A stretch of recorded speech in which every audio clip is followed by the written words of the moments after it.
why we need to care about this in the first place. And I actually talk about this in detail in my book, Reefer Sanity, which has all the citations and things you're going to want about all of this stuff. And essentially, if you go to the next slide, we'll go through the first myth, which is this idea that marijuana is harmless and non-addictive.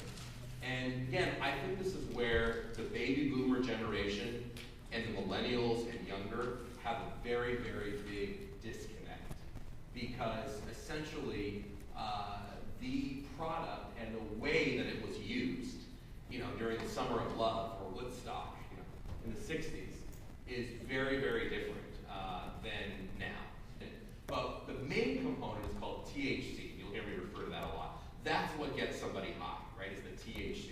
If it didn't have THC in it, you wouldn't be getting high. And so I think the disconnect really comes down to the fact that today's marijuana and the potency, and also the way marijuana is consumed, okay, not just the potency, but the way you consume it, is vastly different than the experience of both baby boomers or generations older than that.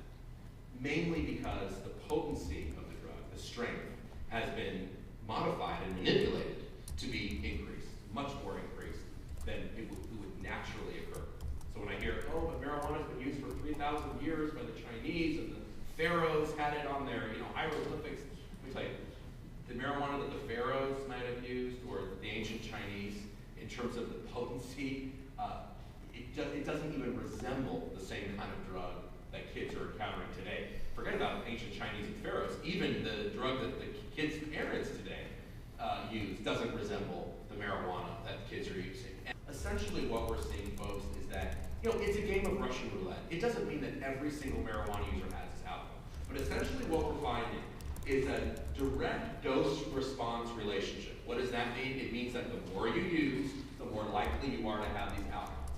Essentially, what you find is you're just much more likely, if you, especially as you use marijuana, to be welfare dependent, unemployed between ages 21 and 25, have a lower personal income, and be less likely to graduate with a university degree. I always, I hear Steve Jobs used it, right? A lot. And all these famous people, Carl Sagan, the father of modern astronomy, all these kinds of, and the issue is, yes, not everybody is going to grow up to be Steve Jobs, Carl Sagan, or the president.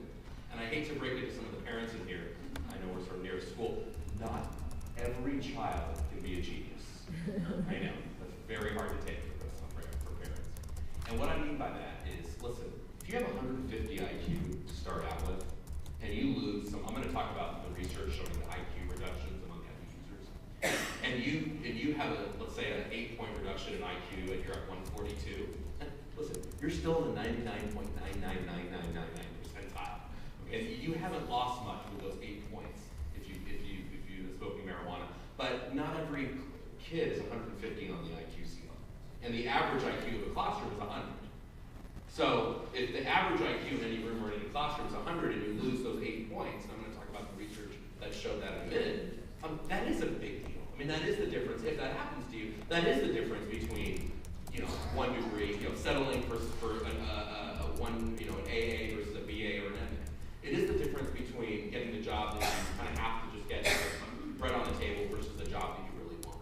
So when we think about the implications for our educators, and also not just their own jobs, but the implications for our country. Folks, we rank 36 out of 37 in math in industrialized nations. We rank about 31 in science. We could be off by a couple, but this is essentially right. And somewhere in the 20s in reading. And I just think we have to pause as a society and think do we want our kids to get ahead or not? Do we want everything that's going to get them? We talk about racing to the top for education. Do we want anything that might hold them back? We're still learning about all this. All this is new. But it's something that I think most Americans don't know about.